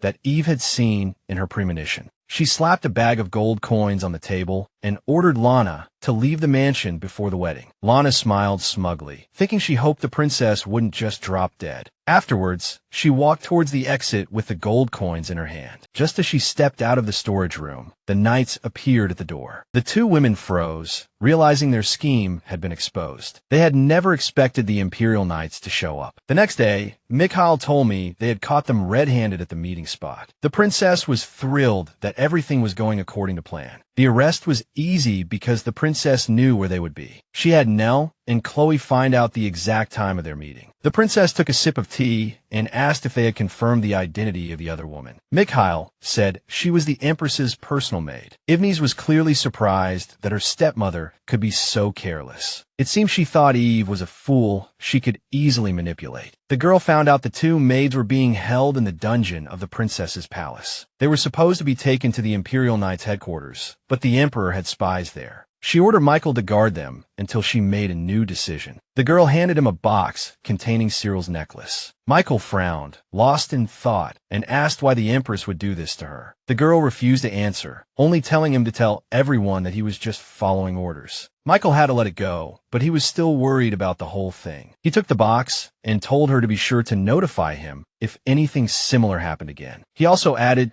that she wouldn't have to pay him next time. The girl immediately thought that he must see her as a poor princess being bullied by her stepmother. She was excited about her good fortune and promised to remember his kindness. Then she stood up and said she had somewhere to be. As it turned out, she was going to see the crown prince. That evening, Evnes appeared at his palace to discuss matters. The knight was clearly surprised by the princess's visit at this hour. He greeted the girl, who had come on business with a proud smile on her face. She learned that the crown prince and the empress were in the same room at that moment. As soon as she walked in, she heard the empress fuming about her maid. The crown prince said he didn't know what she was talking about and told her to calm down. Then he turned and saw Eve was also in the office. The princess confessed that she was the one who had invited the empress, wanting to tell her something important. She announced that a maid had been caught trying to, how should she put it, add something to her tea. The crown prince froze for a moment, as if he couldn't believe what he was hearing. She explained that her maid had found a suspicious vial while cleaning Lana's room. Afterwards, she used a crystal to discover that someone had been putting drugs in her tea. The princess explained that the potion, while not fatal, would cause severe migraines. Evnes faked her illness and ordered Lana to be watched until she was discovered in the food pantry. The maid sensed something was wrong and decided to call the knights. When she started talking about the accomplice, the empress tried to shut her up. The princess held her breath and mentioned the knight's report. She looked at the woman with a hurt expression and said that the maid was from her palace. The empress recoiled as if she'd been scalded with boiling water. The crown prince, expressionless, wanted to know where the accomplices were being held. He ordered them to be sent to the district for a strict interrogation. The empress was caught off guard and couldn't say a word. The crown prince turned to the woman and requested approval for an investigation. He pressed her, wanted to know if there were other participants in the palace. The woman immediately retorted that there wasn't a shred of evidence to accuse the maid. Despite the knights submitting a full report, she refused to believe it. The princess smiled smugly and said they would get to the bottom of it before the emperor returned. The woman realized she was cornered and tried to swallow her anger. The princess guessed that this whole plan had come up suddenly because of the emperor. She was glad the empress's preparations were so flimsy. The crown prince said it was a shame for something like this to happen before the wedding. He turned to Evnes and told her to speak up if there was anything he could do to help. The princess closed her eyes happily and said she did have a request. She asked to stay at the Grand Temple until her wedding with the Duke. The empress flew into a rage because she brought it up again. The princess said she had decided to go to a convent to pray for a while. At this, the princess, knowing how hard a monk's life was, said she wanted to stay in the main palace instead. Evnes added that she would be absolutely safe there. The crown prince thought it was a clever idea and asked if she was sure she wanted to do it. She said it would be best to stay quietly in the palace. Arantine suddenly announced that her confinement was lifted. He bet that after dropping this bombshell, the emperor would agree with him. The empress was completely stunned, frozen in place, trying to figure out her next move. She left in a huff, telling them to do as they pleased. The princess guessed the empress was no longer interested in anything else. While she was still pondering this, the crown prince began to speak to her. He said that if she was really going to the main palace, he would send his knights to escort her. The girl was surprised, as he had previously said he would be returning to the battlefield soon. He said that with so much going on, he couldn't just leave the capital unguarded. The princess was lost in thought, wondering to what extent this would change the course of history. She hoped everything would be all right, as he wasn't a key figure in the grand scheme of things. The man glanced at his sister and told her to keep him updated. If anything happened, he clenched his fist, saying that although he wasn't around often, he would never ignore her. Arantine placed a hand on his chest and earnestly asked her to trust him in this matter. The princess couldn't believe she was hearing all this. She thought he hated and avoided Eve, but she had never really tried to understand his position. She smiled, realizing he actually cared for her like an older brother. The girl smiled genuinely and decided to trust him more. That same day, she prepared to go to the temple. An attendant from the temple greeted her and led her to the residence where she would be staying. They had prepared a place for her near the Laston temple, where her wedding would be held in 5 days. When the holy day of Laston began, they would light lanterns around the temple. The girl promised to think about it and thanked her for her thoughtfulness. The holy day of Laston was held in honor of the god of love. On this day, everyone would light lanterns, and lovers would make vows and protect them together. She asked where she could go to visit the shrine of the god of craftsmen. Once she had the information she needed, she decided to head there. She wanted to enter the temple for more than one reason. Before the festival, she needed to get something from the shrine of the god of craftsmen. She left all her worries to her maids and decided to go for a walk. The air around the estate was pleasant at first, but now the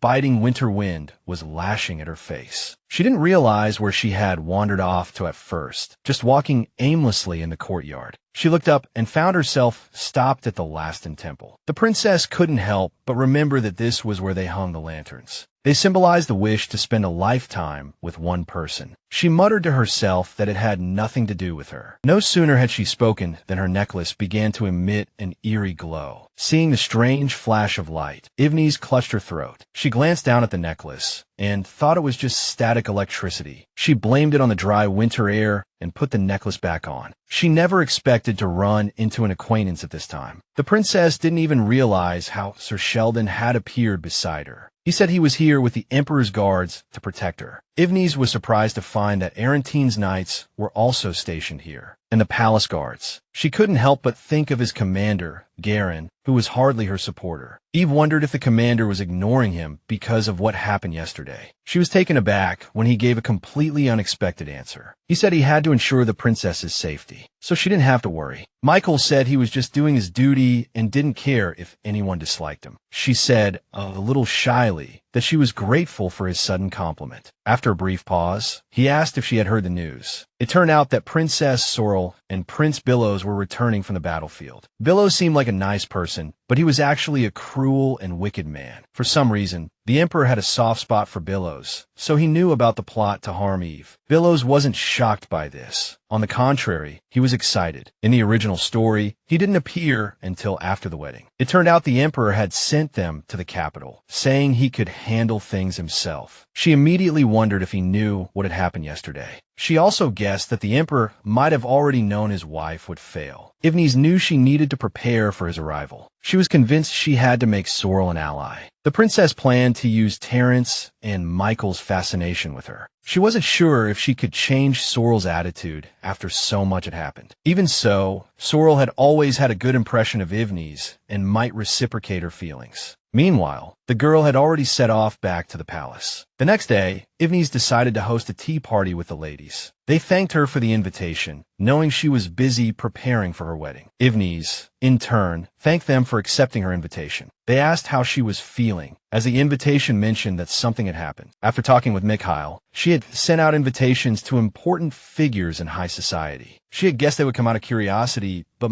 they were quick. They must have realized this could cause a stir in the imperial palace. In the end, she laid out the whole story, including every detail. She naively hoped the truth would come to light soon. She knew they would guess it was the Empress who wanted to get rid of her. They tried to act supportive, but their eyes betrayed them. Now the only thing she could do was let the rumors spread like wildfire. Just then, the last person she expected to show up was the Grand Duke. To her surprise, his voice and eyes showed genuine concern. He knelt on one knee and asked for forgiveness for his reckless intrusion. Terence said he was truly sorry for failing to protect her. The ladies present were all shocked by his frankness. The princess became flustered and replied that she was fine. She marveled at how convincingly he was acting. He said he had brought his knights and promised to come every day to check on her safety. He apologized to everyone for showing up uninvited and causing a commotion. Furthermore, the Duke suddenly hinted that it was time for them to leave. Hearing this, the ladies quickly stood up, remembering their important appointments. They hurried out of the room, gossiping as they went that the rumors were indeed true. Terence watched them leave, looking thoughtful, as if he had something to say. His entire demeanor changed, questioning why she had gone to the temple instead of the Emperor's villa. Seeing she was a little displeased, Terence asked if something was bothering her. The girl put down her cup and said she came here to find out some things. She also learned that if things went well in the south, he wouldn't have to leave after the wedding. He said he would be leaving the capital for a few days soon. The princess asked if he had come to show off their relationship to everyone. The Duke averted his gaze and said thoughtfully that there was another reason. Then he placed his hand on his heart and announced his departure. The princess watched him leave as if she hadn't fully processed what had just happened. Duke Terence left after that brief conversation.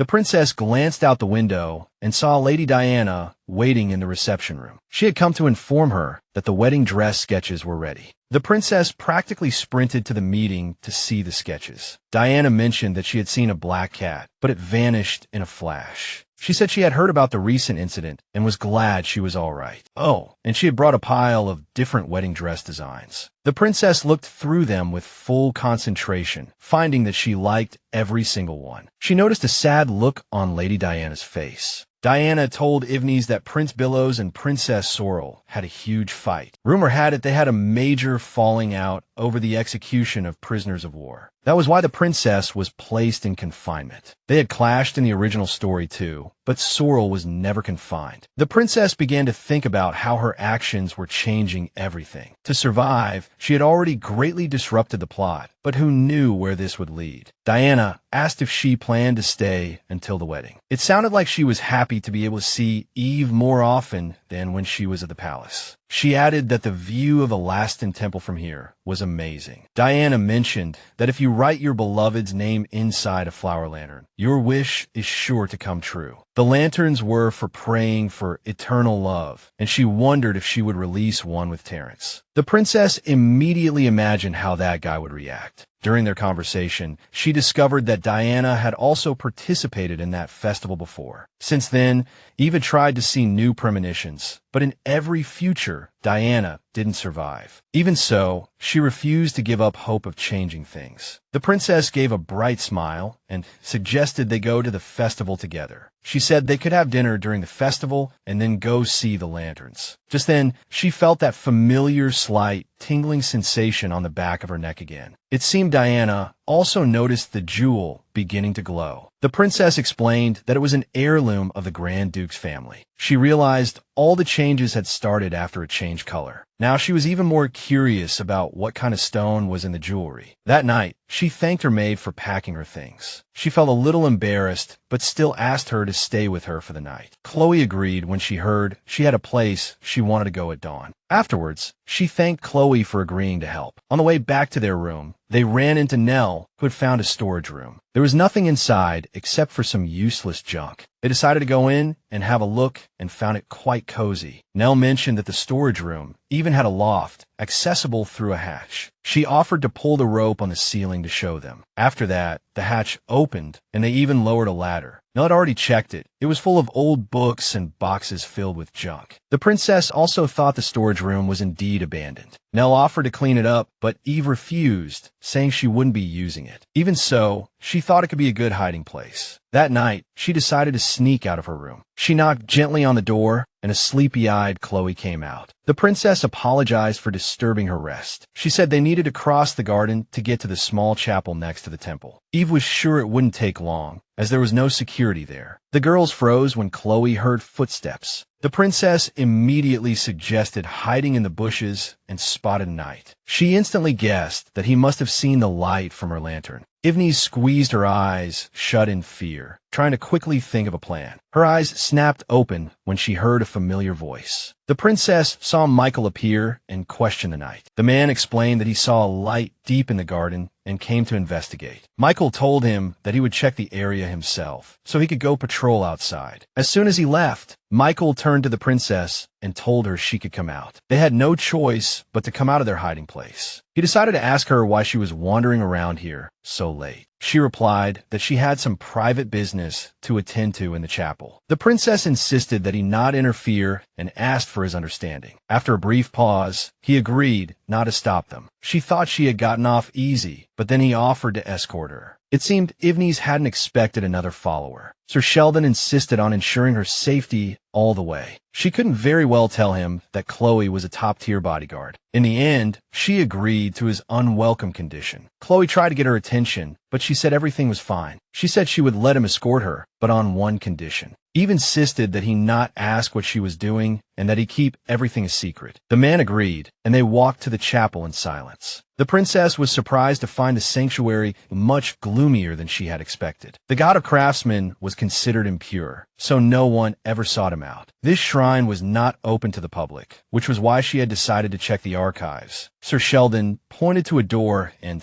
suggested she go in that way. He said he had worked briefly at the temple when he was younger and was familiar with the place. This information had been mentioned in the original story, which happened to highlight his true identity. Even his appearance was more like a priest than a knight's. They had just gone down the stairs when they found a door. The princess pushed the door ajar and told them to wait outside. Holding her lantern, she peered forward and noticed the strange-looking room. She tried to find something interesting among the dusty shelves. A few seconds later, she finally noticed a brick of a different color. It turned out to be a mechanism that only responded to royal blood. Inside, she found the massive roots of the divine tree crawling all over the walls. After a moment, she finally found a crack from which some substance was seeping. Getting into the inner sanctum to get some of the sap was exactly what she wanted. It flowed from the roots of the divine tree and possessed incredible healing powers. According to the original story, Sorrel would find it 2 years later. Afterwards, she would sell it to the Merchants Guild to pay for her living expenses. For Eve, this sap was crucial, as she was often in danger. She apologized to Sorrel in her heart and promised to compensate her later. After that, she hurried back and said everything was fine. She dusted off her robe and felt Michael's gaze on her. The princess asked if he was curious about what happened inside. He only asked if her actions would have any bad consequences. The princess put on a thoughtful expression and said it was nothing serious. He said he wouldn't press the matter. His duty was to protect the princess. He added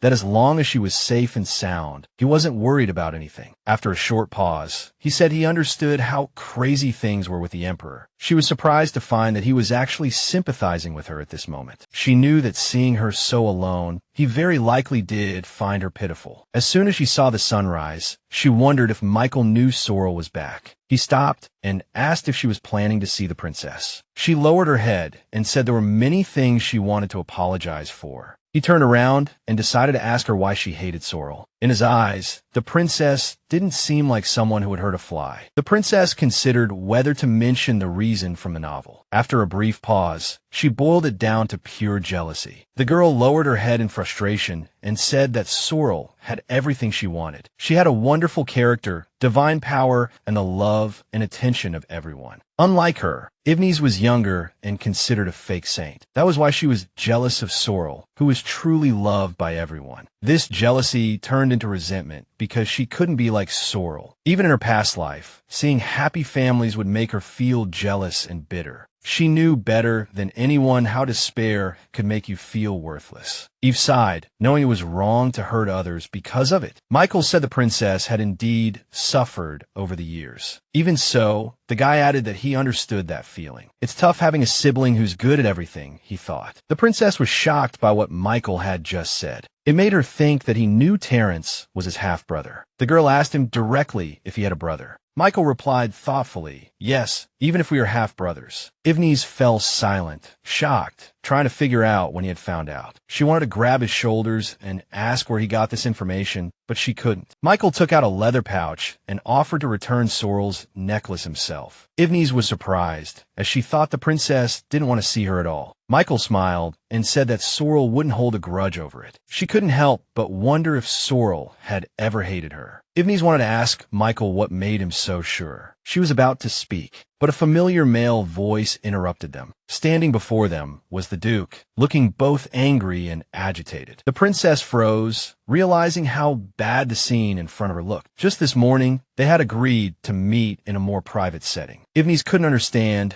why she suddenly felt so awkward. She tried to put the Duke at ease with some idle chatter about food. He just replied coldly that he was fine and that she should get something to eat herself. Evnes couldn't help but notice how upset her fiancé was. He brought up that he had said he would be here before heading to the capital. Evnes remembered, but she hadn't expected him to show up so early. She asked him to understand, saying she was just double-checking some things. She tried to explain that she had gone out with Chloe at dawn to get something. He remembered the maid was with her and asked what on earth she was looking for. Evnes placed a small vial of the divine tree's root sap on the table. It could only be collected 5 days before the holy day of Inshi, before sunrise. The Duke wondered where she had gotten such information. She explained that he didn't know about the Jews because she had learned of it through, let's say, a special insight. He finally understood that she wasn't here for a date, but for serious business. She added that this was precisely why she was willing to come alone. As for meeting Sheldon on the way to the chapel, the girl claimed it was just a coincidence. She wanted to clarify this, to avoid any misunderstandings. The Duke believed her and asked if there was a reason they knew each other so well. Evnes felt flustered, as she didn't want to reveal the real reason. Whenever Mikhail's name was mentioned, the air seemed to grow colder. She felt it would be rude to bring up their past first. Evnes just decided to apologize vaguely and say that Sir Sheldon would help him in the future. The Duke sneered that she was not good at lying. Seeing her distress, he told her that he believed she wasn't lying. When he realized she was hiding something, his gaze turned grim. The man's icy tone immediately made the princess nervous. She couldn't deceive him with half-truths, but she also couldn't reveal everything she knew. The only thing she could do was pretend she had discovered they were half-brothers. She feigned sadness, saying she didn't want to hurt him by talking about a premonition. Evnes apologized for keeping a secret, which she knew he disliked. The man was angry, saying she had misunderstood and that he and Sheldon didn't have that kind of relationship. Just as she was about to say that wasn't what she meant, he cut her off, saying he was just joking. He understood how difficult it was to be around someone who could see through secrets. Even so, Evnes still genuinely believed he would help Terence in the future. Mikhail had said he wanted to help his half-brother. She silently prayed that he wouldn't suspect her, as she was following the original story's plot. In the end, Terence listened to her and said he understood. He agreed and said that Sir Sheldon was indeed his brother on his father's side. Terence asked her to keep his secret, as he thought he was the only one who knew. He watched her with that icy gaze and said there was something else. He unexpectedly announced that he didn't want Sir Sheldon near them. Terence demanded that this must be the case, regardless of what she saw in her premonitions. She couldn't help but wonder if he was trying to keep Mikhail in check. The girl couldn't believe he was talking about them